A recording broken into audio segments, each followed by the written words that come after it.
beberapa posisi-posisi penting masih dikuasai oleh orang-orang tua. Makanya kita menyambut baik sekarang ini pemimpin Kota Cilegon dari kaum milenial.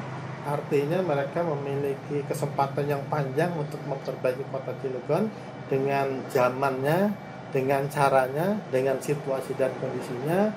Semoga ini menjadi berkah. Perkembangan dunia hari ini memang penuh tantangan, tapi tantangan itu tidak hadir untuk dikeluhkan. Tantangan hadir untuk ditaklukkan, dan kreativitas, endurance, daya tahan menghadapi dunia, itu adalah salah satu yang harus dimiliki oleh masyarakat kita, dan optimisme itu harus diletakkan di depan.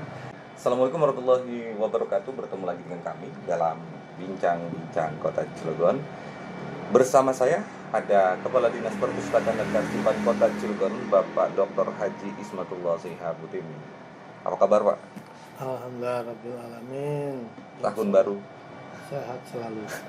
tahun baru, pandangan baru, dan tampaknya juga pimpinan baru di Kota Cilegon ya, baik di legislatif maupun di eksekutif.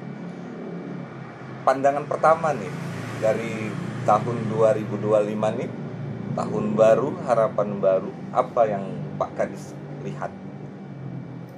Tentang kita bagaimana tahun 2025, tentunya di tahun 2025 ini banyak hal yang bisa kita lakukan dalam rangka menjadikan SDM Kota Cilegon menjadi berkiprah lebih banyak lagi demi masyarakat Cilegon, yang tentunya kita sudah berada dalam situasi Kota Cilegon yang tentunya sejahtera insya Allah, sekalipun di sisi lain masih ada yang merasa susah, tetapi kita tatap 2025 ini dengan tentunya harapan baru, pemimpin baru untuk menjadi lebih baik lagi daripada masa sebelumnya.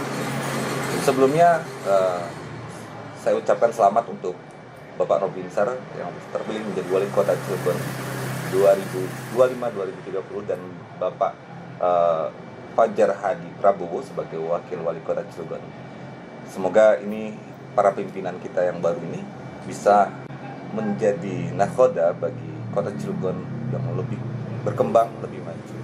Bagaimana pandangan Pak Kadis tentang keduanya? Kita sebagaimana yang kita ketahui sebelumnya bahwa tahun 2025-2045 itu masa Indonesia emas. Ya. Yang menurut statistik dari Biro Pendudukan bahwa kita akan berada dalam umur produktif yang tentunya jumlahnya lebih banyak, sehingga Kota Cilegon pun tidak nutup kemungkinan dari 472 penduduk yang ada di Kota Cilegon didominasi oleh para pemuda, khususnya usia kerja. Maka harapan kita di sini, mengingat Kota Cilegon tentunya daerah industri, tetapi produktivitas para pemuda remaja yang usia produktif juga semakin meningkat. Harapan kita lebih kreatif lagi dalam rangka menyikapi berbagai hal, mengingat lapangan kerja di pemerintahan juga terbatas, di industri juga terbatas, tetapi kita harus memanfaatkan situasi hadiah demografi ini untuk tetap menjadi yang terbaik, karena masa depan Kota Cilegon, masa depan Indonesia ini insya Allah akan ada di tangan mereka, sehingga para pemudanya harus membekali dirinya dengan beberapa kemampuan, diantaranya adalah teknologi informasi dan kemahiran dalam berbahasa asing. Karena dengan dua kemampuan itu, insya Allah produktivitas pemuda Kota Cilegon akan lebih baik, dikarenakan era globalisasi ini tentunya harus menatap masa depan dengan cara meningkatkan kemampuan, keterampilan, dan kompetensi yang kita miliki. Insya Allah seperti itu.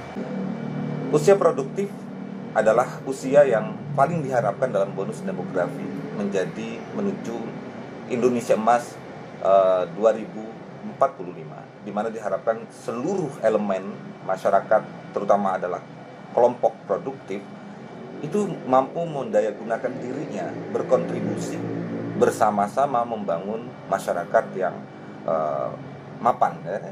Tapi persoalannya sekarang Pak Kadis, kita dihadapkan pada isu ekonomi global yang cukup rentan, kita juga dihadapkan pada isu politik yang cukup mengganggu psikologi, psikis masyarakat.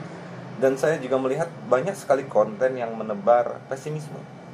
Oke, kritis itu penting, tetapi saya melihat ada wabah, ada semacam badai kritik yang akhirnya membangun mental masyarakat menjadi sangat pesimistis. Kelihatannya para pemuda dan masyarakat Kota Cilegon sekarang ini kan memiliki sarana yang bertambah lah. Selain sarana-sarana untuk menyampaikan pendapatnya secara langsung, baik dalam sebuah situasi dan kondisi, tetapi ada sarana lain yaitu salah satunya adalah media sosial. Dan media sosial ini ternyata menjelma jadi media pers ya, yang juga bercampur aduk dalam menyampaikan berbagai informasi, tetapi tidak terukur apakah objektif, apakah subjektivitasnya tinggi, dikarenakan kebebasan berpendapat sekarang ini sangat dilindungi dan cenderungnya kritik saran itu kita ambil hikmahnya, tetapi terkadang juga kita terbelenggu oleh berbagai kritik yang membabi buta, artinya berdasarkan pandangan masing-masing.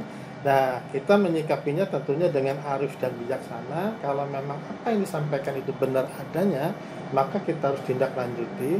Tapi kalau ternyata tidak sesuai dengan fakta, realita yang ada, tentunya kita akan simpan kritik saran itu menjadi sebuah tentunya pedoman kita dalam rangka untuk mengantisipasi berbagai penyimpangan yang terjadi, karena pada akhirnya situasi masyarakat Cilegon sekali dominasi oleh para pemuda umur produktif ini perlu sebuah saluran-saluran aspirasi yang lebih nyata lagi.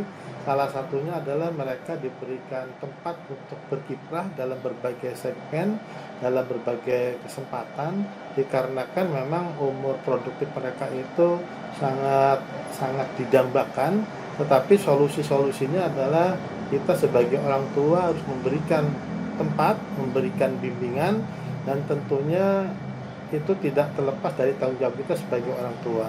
Karena bonus demografi itu kan teorinya berarti anak kecil lebih sedikit daripada anak remaja dan anak muda, dan orang tua jumlahnya semakin sedikit, dikarenakan pada saat ini di 2025-2045 itu diperkirakan akan hampir 20 tahun mereka mendapat kesempatan, sementara beberapa posisi-posisi penting masih dikuasai oleh orang-orang tua. Makanya kita menyambut baik sekarang ini pemimpin Kota Cilegon dari kaum milenial, artinya mereka memiliki kesempatan yang panjang untuk memperbaiki Kota Cilegon dengan zamannya, dengan caranya, dengan situasi dan kondisinya.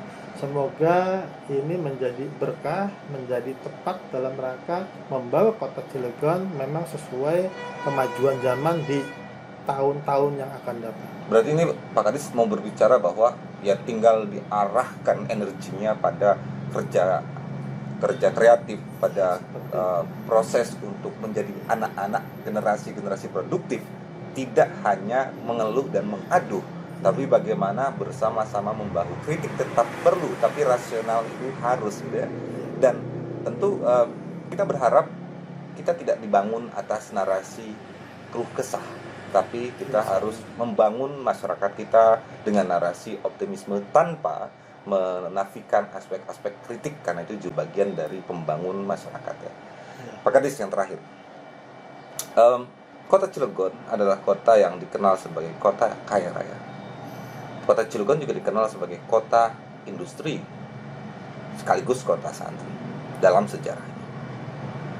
Kota Cilegon 2025 dalam perspektif Pak Kadis dari histori tadi, seperti apa? Harus dibentuk bagaimana? Di Kota Cilegon ini tentunya dengan situasi kita di tahun 2025 yang harapannya adalah presiden baru ya, terus eksekutif baru, legislatif baru, dan tentunya ini menjadi tonggak untuk memiliki harapan yang baru. Hanya globalisasi, krisis ekonomi yang terjadi sebetulnya sedang luar biasa, Sebagai contoh, dolar aja kita hampir 16.000. Ya, Harga emas aja mencapai hampir 2 juta. Disadari atau tidak, sebetulnya kita krisis ekonomi di Indonesia ini tanpa disadari sebetulnya sedang terjadi.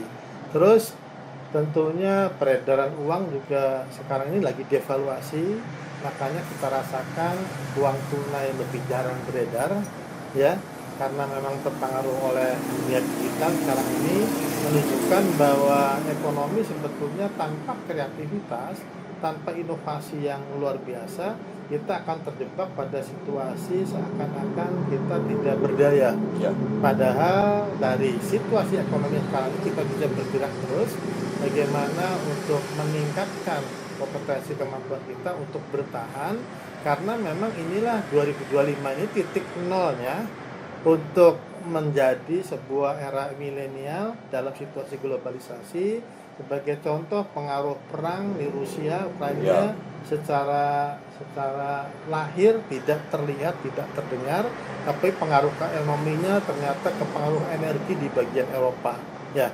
Terus perang yang terjadi di Timur Tengah misalkan, di Israel, di Palestina, pengaruhnya itu juga kepada ekonomi yang terjadi secara global, dikarenakan negara-negara yang sedang berperang ini memiliki Kemitraan, ya. tentunya produktivitas dan hubungan ekspor impornya juga mendunia, apalagi juga China, Amerika juga sedang bersaing hebat di dalam ekonomi global yang ada. Maka para pemuda usia produktif manfaatkan peluang itu bukan hanya yang di dalam negeri tapi juga yang di luar negeri. Maka saya hanya berpesan aja, kuasai teknologi informasi, terus kuasai juga bahasa global, minimal bahasa Inggris, ya, maksimal apakah Mandarin, apakah Korea, ya, bisa jadi itu akan menjadi jembatan Anda untuk lebih sukses lagi di masa yang akan datang, insya Allah. Kota Cilegon harus tetap mengakar pada budayanya, tapi dalam pergaulan harus menjadi pribadi-pribadi yang mampu melihat dunia secara global. Perkembangan dunia hari ini memang penuh tantangan, tapi tantangan itu tidak hadir untuk dikeluhkan. Tantangan hadir untuk ditaklukkan, dan kreativitas, endurance, daya tahan menghadapi dunia, itu adalah salah satu yang harus dimiliki oleh masyarakat kita. Dan optimisme itu harus diletakkan di depan. Kita akan bertemu lagi pada lain kesempatan. Kira-kira demikian. Wassalamualaikum warahmatullahi wabarakatuh. Waalaikumsalam warahmatullahi wabarakatuh.